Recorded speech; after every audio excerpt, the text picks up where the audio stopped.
Mesdames, Messieurs, peuple congolais, qui du président américain ou français peut libérer les prisonniers politiques? Et pourquoi faire? Et après? Mesdames, Messieurs, on entend par-ci par-là les Congolais, surtout de la diaspora, demander naïvement la libération des prisonniers politiques du dictateur Sassou Nguesso. Moi, je trouve que c'est un peu naïf, ce genre de demande ou même de sollicitation envers le dictateur. Vous savez que ces prisonniers politiques représentent le butin de guerre tyrannique du régime. Par conséquent, il ne peut pas libérer, il ne peut pas vous léguer son butin à qui? Oui, c'est pas possible. Parce qu'il ne peut pas être à la fois juge et avocat. Non, c'est pas possible. Mesdames, Messieurs, vous savez que le régime Sassou Nguesso a divisé ses opposants en deux catégories. La première catégorie, c'est celle de faux opposants. Oui, des faux opposants. Ils se pavanent. Ils traînent par-ci par-là. Des gens indignes aux yeux de la population, du peuple. Bien sûr qu'ils ont acheté leur conscience. Ils ont acheté leur liberté. Une liberté sous conditionnée ou surveillée. Bien sûr que le dictateur leur a donné certaines conditions sociales. Certains se sont même enrichis. Au détriment, bien sûr, du peuple souffrant. Mais alors là, ils sont là, ils jouent la comédie aux yeux du peuple. Donc sous les ordres du dictateur. Donc pour le peuple, c'est des gens qui ne sont pas crédibles. Bien sûr que leur situation sera traitée au moment de la libération par la volonté générale. Mesdames, Messieurs. Bon, le dictateur Sassou Nguesso aussi des vrais opposants. Ce qu'on appelle les dignes fils du Congo. Ils sont tous en prison en ce moment. Et parmi ces prisonniers politiques, il y a eu celui qui aurait pu être le président de la République aujourd'hui, le général Mokoko. Donc nous sommes en face d'un régime politique illégal et illégitime. En tenant compte d'abord de la Constitution du 20 janvier 2002 et puis des élections illégales et anticipées du 20 mars 2016 dernier. Donc Sassou Nguesso aujourd'hui, aux yeux de la communauté nationale, aussi internationale, c'est quelqu'un qui est illégal, illégitime. Il est à bout de sous, au bout du rouleau. Il est abîmé, brisé, avarié. Donc, vous allez continuer à travailler avec un monsieur avarié? Non, c'est pas possible. Mesdames, Messieurs. Bon, vous savez que ces prisonniers politiques ne seront jamais libérés s'il n'y a pas d'intervention soit extérieure et ou intérieure. Parlons d'intervention extérieure. Il y a deux pays qui peuvent demander la libération de ces prisonniers politiques. Ces deux pays, bien sûr, il y a de côté les États-Unis d'Amérique et la France. Et pour quel intérêt? Bon, c'est ça qu'on se demande, mesdames, messieurs. Bon, vous savez que prenons le premier cas, les États-Unis par exemple. Les États-Unis d'Amérique. Vous savez que l'ancienne ambassadrice des États-Unis au Congo-Brazzaville, Madame Sylvane Stéphanie, bon, elle a été ambassadrice des États-Unis au Congo-Brazzaville entre 2013 et au 20 janvier 2017.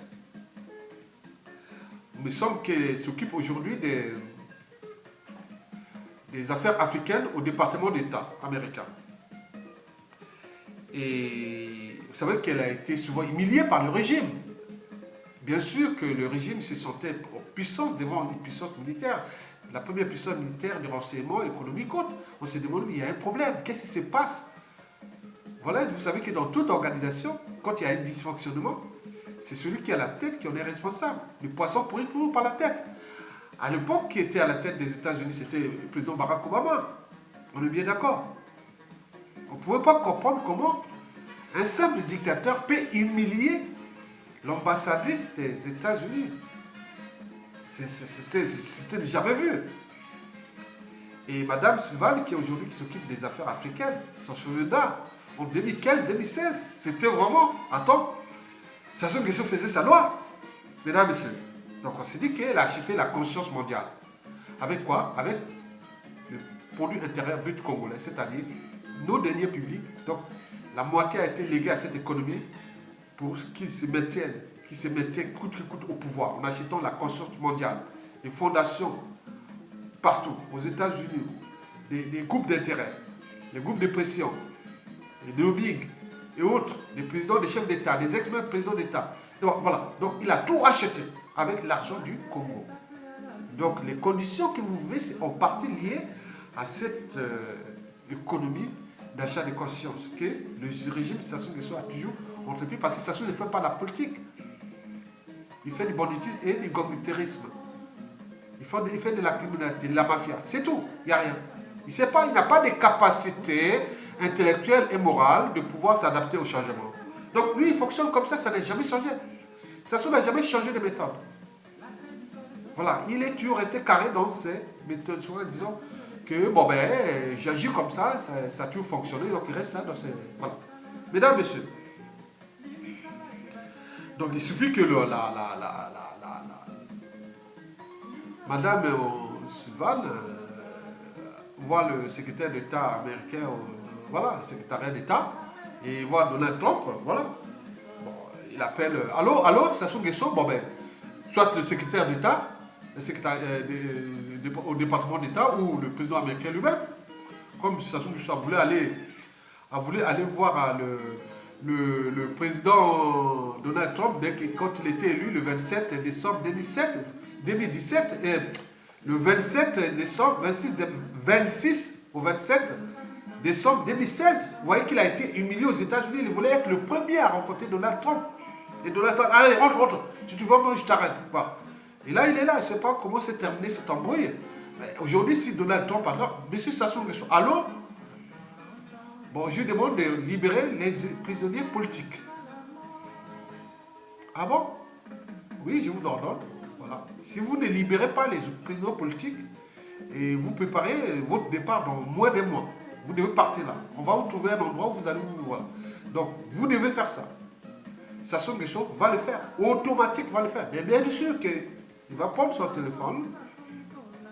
Attendez, je vais voir. Il va appeler certainement la France qui le protège. Et le président français dit, ah tiens, je vais aller voir, je vais appeler le président américain, voir qu'est-ce qui se passe. Et l'autre va dire, oui, j'ai ordonné de Sassou Nguesso de libérer les prisonniers politiques. Et puis, le président français va dire, ah non, c'est pas possible. Parce que c'est notre pion là-bas. Si vous voulez nous déclasser dans ce bassin du Congo, les présidents américains vont rentrer dans la négociation entre eux. Ils disent, non mais attends, le Congo n'appartient pas à Sassou Nguesso. Il a existé avant Sassou Nguesso et sera toujours après Sassou Nguesso. Nos intérêts, les intérêts autres, vous allez plus à gagner avec une nouvelle génération de la classe politique des politiciens congolais, plus responsables, adaptés au XXIe siècle, en tenant compte des conditions du marché, que celui-là qui est adapté, qui a géré des milliards de dollars, et qui sont payés déjà en mort clinique, ingouvernable, en faillite, surendettés et autres. Vous le maintenez pourquoi? Donc, il faut remonter des négociations entre le président américain, oui. Bon, ben, vous ne voulez pas obtempérer, bon, ben, nous on agit, on envoie la CIA, Sassou Nguesso. Si vous ne faites pas, il va obtempérer. Sassou Nguesso sera obligé de libérer les prisonniers politiques. Ça, c'est sûr et certain. Mais on peut rentrer dans un cycle entre les appels entre Sassou, président français, ça peut tourner, c'est un cycle. Hein. Le président américain appelle Sassou, Sassou appelle le président français, et après le président français appelle le président américain, ça peut tourner un cycle sans fin, en fonction des types, ce qu'ils vont trouver comme négociation, parce que nous sommes incapables d'agir. Donc, d'où l'enjeu de l'intervention du peuple. Parce que le deuxième cas est celui-là. Parce que, vous savez, le deuxième cas, déjà, dans le cas d'intervention extérieure, vous voyez que la France, par exemple, la France ne peut pas être juge et avocat.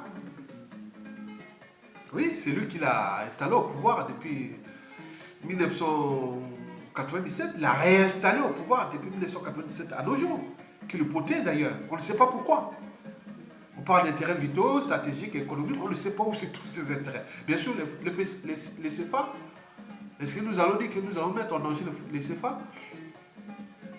Quand nous serons aux affaires, c'est mettre en danger les CFA. Donc c'est pas un problème. Il y a un deal quelque part. Il faut trouver ce deal-là entre Sassou et la France. Et bon, et l'oligarchie politico-affiliée avec les réseaux de forces centrifuges. Mesdames, Messieurs, vous savez que pendant la Seconde Guerre mondiale,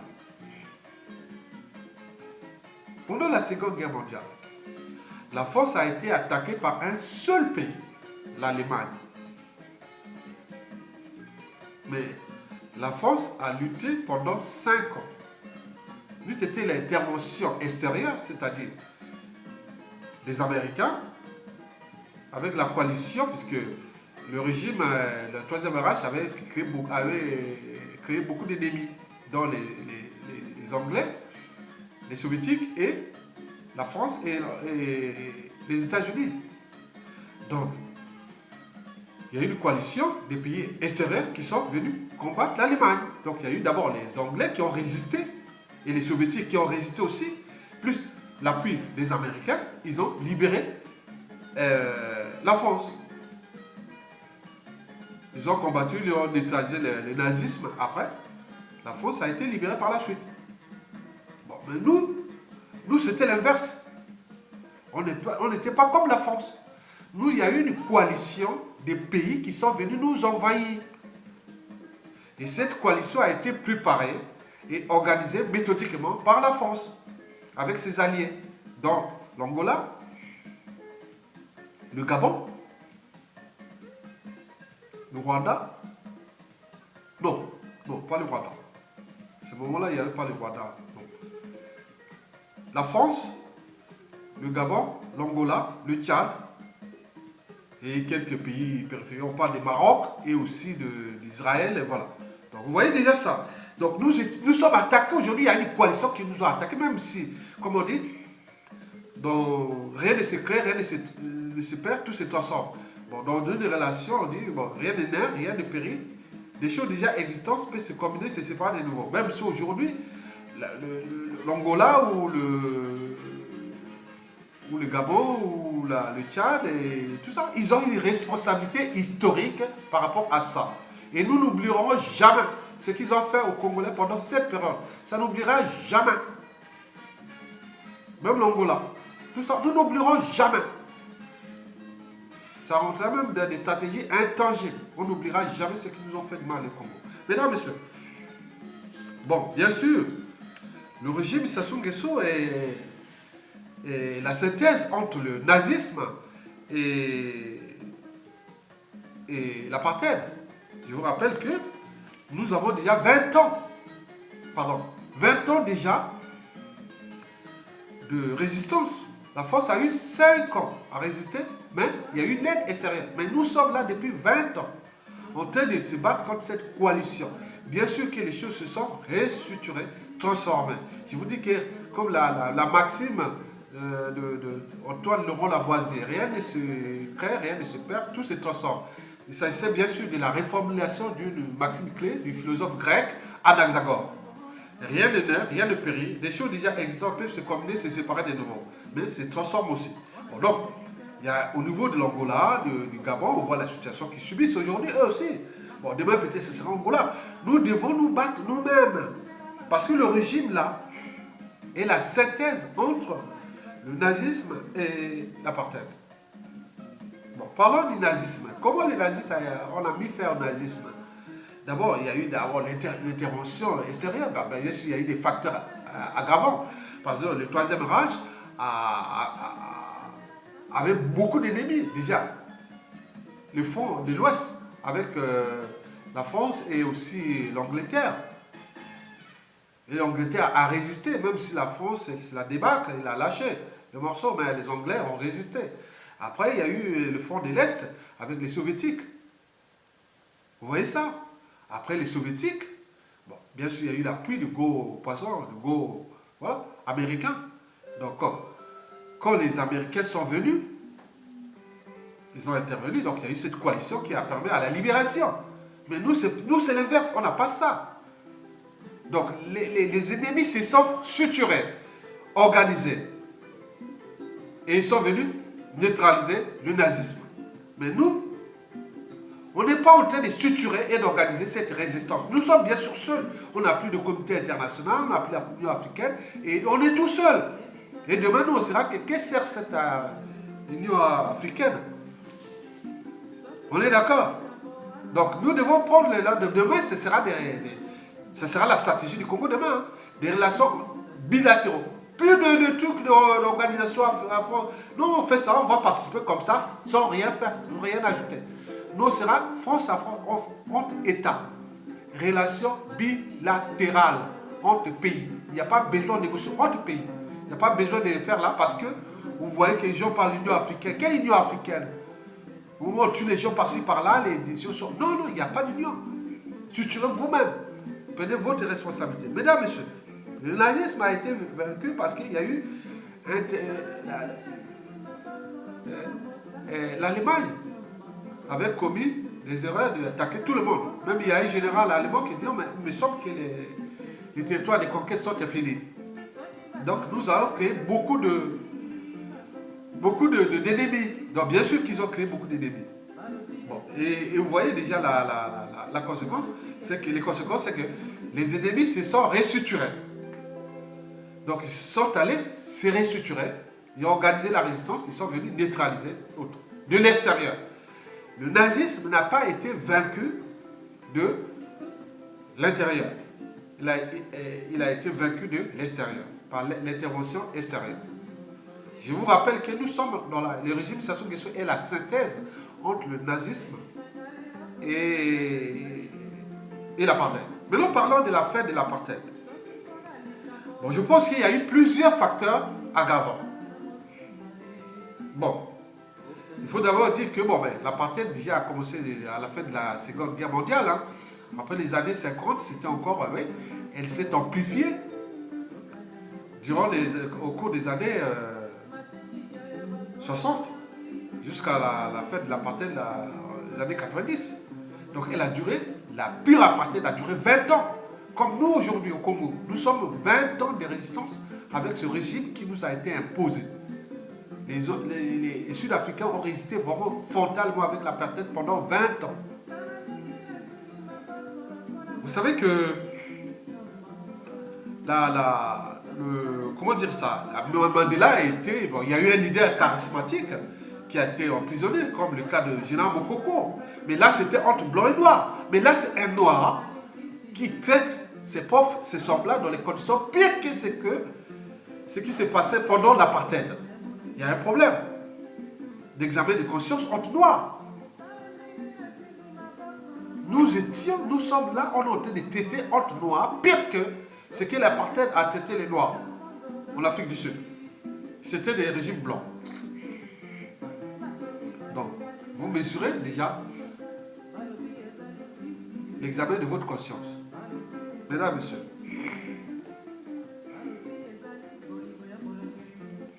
Bon, donc, les facteurs, bien sûr. Mandela en prison, il est mis dans les conditions, on croyait que c'est un ennemi. Bon, voilà, donc ils l'ont gardé. Ils avaient une conscience, les Sud-Africains, les Blancs de l'apartheid, ils n'ont pas tué, ils n'ont pas voulu le tuer. Ils l'ont même traité dans les conditions dignes. Mais nous, Sassou Nguesso ont traité les Okobi Salissa, les Mokoko, les Paulin Makaya dans les conditions indignes. C'est propre à cet individu-là, qui n'est pas encore, qui n'a pas franchi les barrières de l'humanité déjà. Voilà. Il est peut-être doit être au stade inférieur de l'humanité, entre le barbare et les sauvages. Donc vous voyez que vous laissez un pays qui n'est pas au stade d'humanité. Vous laissez un pays dirigé par quelqu'un qui n'est pas humain. Il a bien sûr des caractéristiques physiques d'un humain, mais connaissez? Voilà. Donc, le premier facteur, c'est bien sûr Mandela donc, le peuple sud-africain, surtout les Zoulous, ils ont résisté partout. Il y avait des gens qui lançaient des cocktails Molotov. Et ceci, ils se trouvaient face à face à un blanc dans une ferme, ils les tuaient, ils faisaient ceci. C'était un harcèlement. C'était constant, depuis les années 60 jusqu'à la fin de l'apartheid. Et ça s'est même amplifié pendant la chute. Les gens sont rentrés dans l'église pour jeter les bombes et tuer. Des grenades et autres. Donc nous sommes là en train de constater. Regardez ce que les Sud-Africains ont fait. Donc il ne faut pas laisser le régime tranquille. Il doit avoir un harcèlement permanent. Donc Brazzaville, Pointe-Noire contre ces gens-là. On connaît là où c'est les familles, leurs maîtresses, leurs enfants, autres. Donc Brazzaville, harcelez-les. Jetez les cocktails Molotov, faites ce que vous voulez, les nuits hautes. Donc ils doivent être en danger.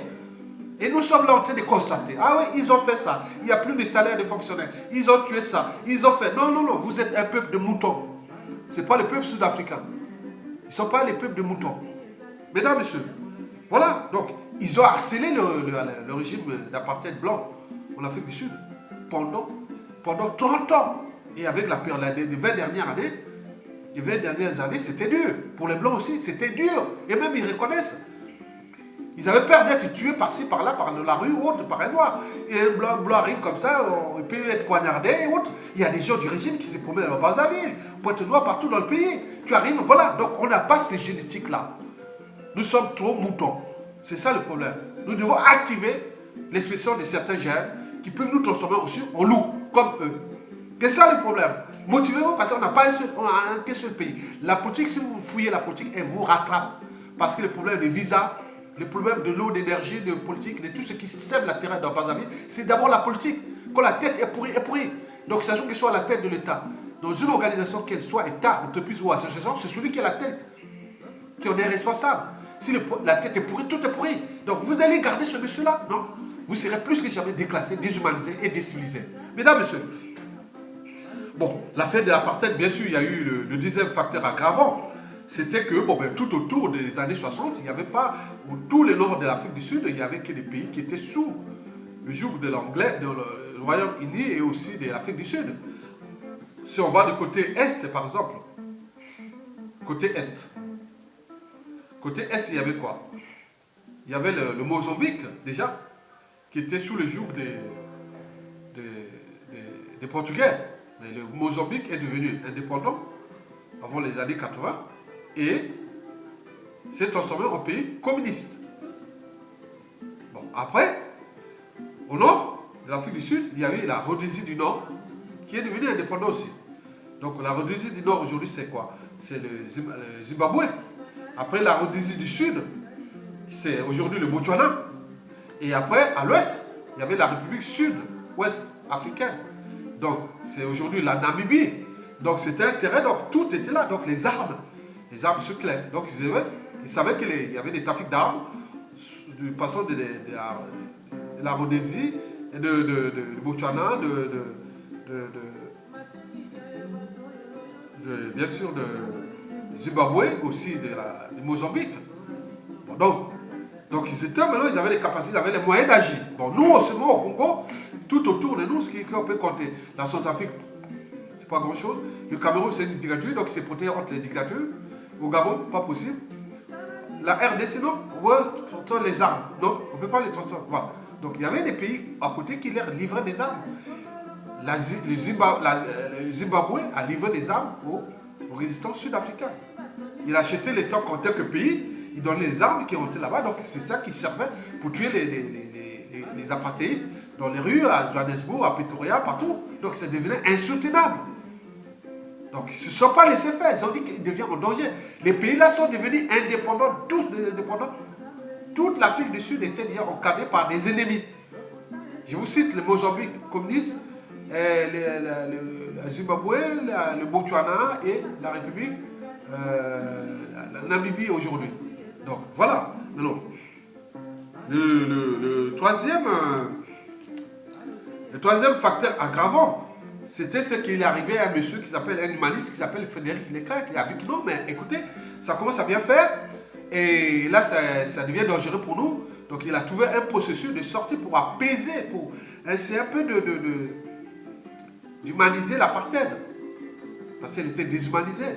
Donc, bon, bien sûr, qui a chuté après, bon, ben, qu'est-ce qui s'est passé? Il y a eu la chute du mur de Berlin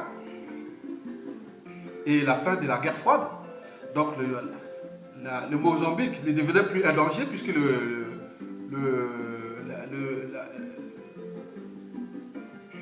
Mozambique et l'Angola ne devenaient plus un danger parce que bon, ben, le communisme, il n'y a plus de communisme, voilà, c'est bon. Donc, Mandela était libéré. Mais il me semble que c'était une volonté d'abord des peuples, dire la liberté, pour lutter contre l'apartheid. Donc, les peuples ils ont trouvé des solutions dignes pour mettre hors d'état de nuire. D'abord, harceler les colons, l'apartheid. Donc, ils étaient harcelés partout, dans les fermes, dans ça. Après, il y a eu ces situations que je vous ai citées. Donc, les indépendants de tous les pays périphériques qui sont devenus des ennemis de l'Afrique du Sud. Bon, et aussi la chute du mur de Berlin, voilà. Donc, tout ça qui a contribué, et sans oublier le problème de blocus de l'Afrique du Sud aussi. Il y a eu des interventions de mouvements humanistes et puis partout. Parce que Mandela représentait à juste titre ce qu'on appelle l'humanisme, l'international humaniste et tout ça, le mélange des peuples, tout ça. Donc c'était vraiment symbolique, jusqu'aujourd'hui d'ailleurs. Même si sa mémoire aujourd'hui est d'être souillée par les Sud-Africains eux-mêmes, mais aussi surtout par les présidents successifs, dont le dernier qui s'appelle les accords de Zouba, qui a tout souillé, déclassé. Le combat de l'Afrique du Sud qui a permis à l'Afrique d'aider ces pays à devenir aussi libres. Voilà. Mesdames, Messieurs, donc, je vous rappelle que le régime Sassou Nguesso est la synthèse entre l'apartheid et le nazisme. Donc, vous avez compris. Bon, à l'échelle congolaise, par exemple, si on voit quelle est l'apartheid, comment faire sauter Sassou Nguesso? Il n'y a pas autre chose. Vous savez que le dictateur Denis Sassou Nguesso, par exemple, je dis que le dictateur Denis Sassou Nguesso, depuis qu'il est là, depuis qu'il a fait son hold-up électoral, vous savez que chaque jour, déjà en parlant d'il y a des 97 à nos jours, on parle de plus de 500 000 victimes mortes. Vous savez que chaque jour, au Congo, il y a plus de 1000 morts, qu'on appelle 1000 morts, soit par la condition sociale indigne pour un pays qui est quatrième pays producteur de pétrole, riche en ressources naturelles, en idées, en cerveau autres, mais ils sont à l'étranger. Même si les enfants du dictateur, ils ont fait des diplômes autres, il me semble qu'il y a eu une génétique de la médiocrité, même par association.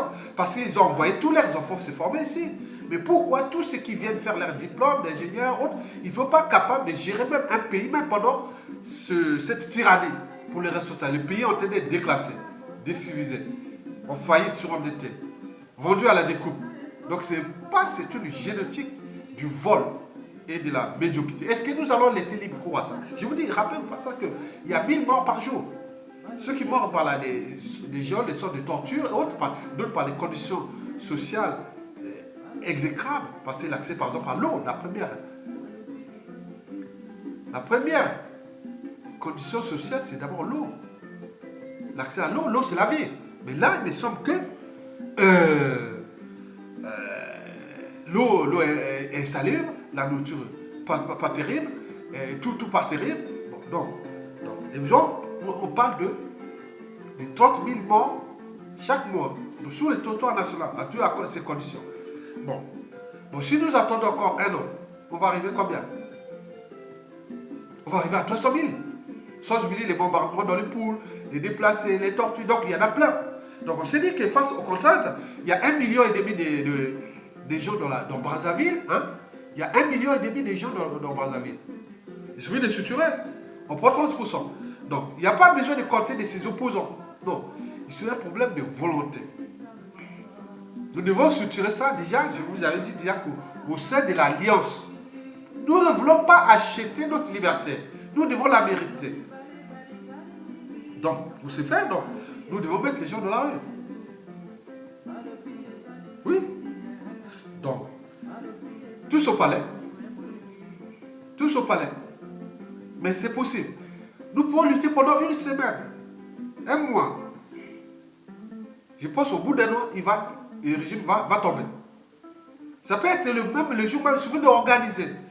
Vous avez, dans Brazzaville, vous mettez 5000 points. individuellement, tenant des réseaux.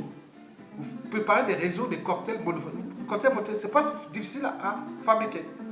Vous prenez une bouteille, vous mettez l'essence et vous dansez. Vous connaissez là où se trouvent tous les dignitaires, les maisons des dignitaires et leurs maîtresses autres. Vous mettez seulement une organisation de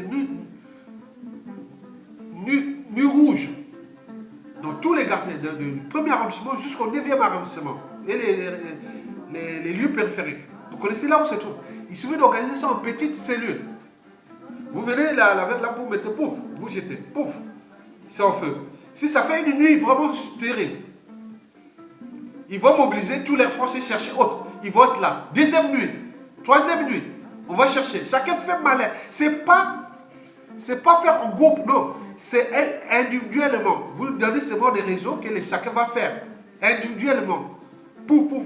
Dès qu'il y a un qui commence quelque part, après un autre, ça va suivre. Tous les soirs, ça pète quelque part. Vous venez là, vous êtes tranquille, et ils dorment comme ça, vous voulez, pouf, vous lancez. C'est en feu. Et ça va faire une semaine de feu sur les biens et autres des dignitaires. Et sans oublier les voitures, les polices là. Ils partent dans la rue, vous êtes quelque part, vous attendez quelque part, et vous mettez votre là, pouf, vous jetez ça sur la voiture, vous courez quelque part. Vous allez vous réfugier quelque part. Et ça, c'est possible. Et pendant une semaine, vous faites ça dans Brazzaville. Le résultat sera sous les nerfs. Et la communauté internationale va dire, mais qu'est-ce qui se passe au Congo? Et à ce moment, dès que ce sera sous tension, et à ce moment, mettez les gens dans la rue. Il y aura tout simplement un caporal-chef, un sergent ou un officier patriote. Il va dire, oui, on vous amène tous au palais.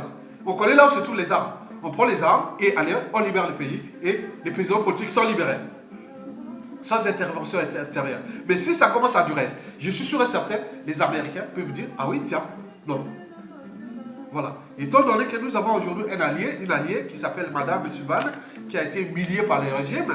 Bon, on ne sait pas si la CIA travaille là-bas en ce moment. Bon, ces choses-là, on ne connaît pas, hein, parce qu'ils sont calés sur ce problème-là.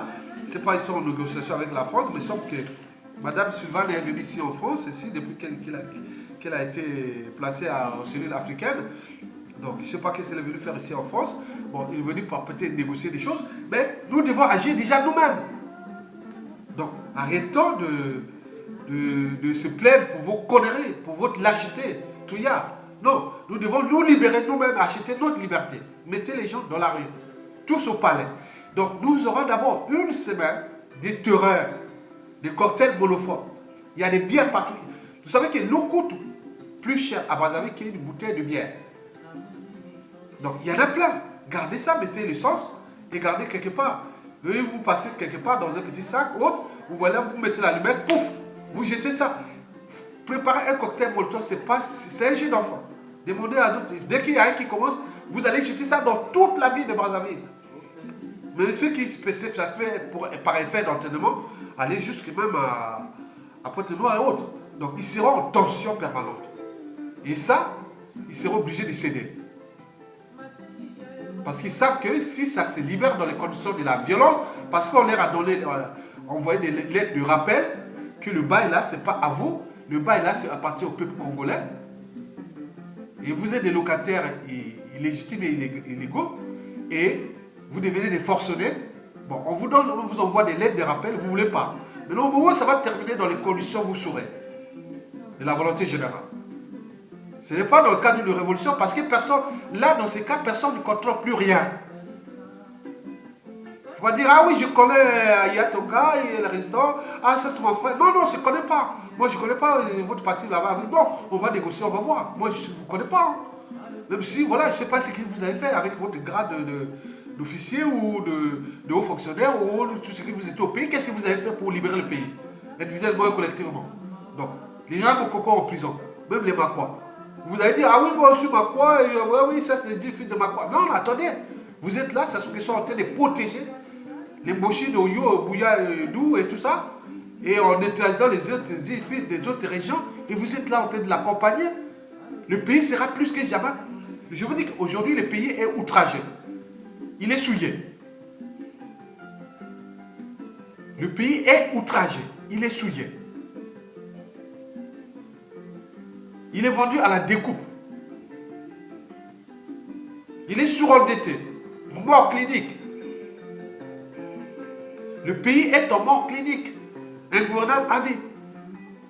Ça ne va plus durer comme ça. À cause de notre lâcheté. Agitez vos neurones. Agitez vos neurones. C'est pas... Ne jouez pas l'émotion. Aujourd'hui, les gens doivent être carrés et faire comme les Sud-Africains ont fait. Et comme les Européens ont fait contre le nazisme. Suturer, réfléchir, donner des hypothèses, des solutions autres pour libérer le pays. C'est votre pays, il est le seul. Vous n'aurez nulle part ailleurs. Et ceux qui viennent se réfugier ici en Occident ou ailleurs, ils sont en train de le rappeler aujourd'hui avec les mouvements des saints noirs qui arrivent, que vous n'êtes pas chez vous. Demain, vous rentrez chez vous. Donc, si vous laissez, vous allez rentrer où? Dans un pays qui est complètement irrécupérable. À cause de qui? De nous-mêmes. Nous sommes tous à la fois responsables et à la fois des victimes. Acteurs et victimes. Du nord au sud, de l'est à l'ouest. Oui, restez pas sur la culture de l'indignité, surtout des boucs émissaires. Parce que ceux qui peuvent prendre le pouvoir, oui, que vous soyez du nord ou du sud, vous n'avez pas besoin d'attendre que, ouais, tiens, c'est la faute des nordistes. Bon, si vous êtes sudistes, vous organisez, vous prenez le pouvoir. La souris. Le chat qui soit gris ou noir, pour vous qu'il attrape la souris. Nous avons un ennemi commun qui s'appelle le régime. Et pourquoi vous ne mobilisez pas les gens pour mettre la rue et prendre le pouvoir? Pourquoi vous attendez encore? Qu'est-ce que vous attendez? Que ce soit, tiens, oui, c'est à cause des nordistes. Ah tiens, c'est à cause des sudistes. Ah tiens, à cause de Boshi. Ah tiens, à cause de Larry. Ah tiens, à cause de Nibolek. Ah tiens, à cause de... Attendez, après on s'en sort. Ah tiens, c'est à cause des Teke. Ah oui, les Teke. Bon, attends, on ne s'en sortira pas. Et le régime le sait. Et c'est cette lâcheté, cette imbécilité, cette idiotie qui fait que Sassou Nguesso est toujours là au pouvoir. Cela ne va plus durer. Mesdames, messieurs, je vous remercie et à bientôt.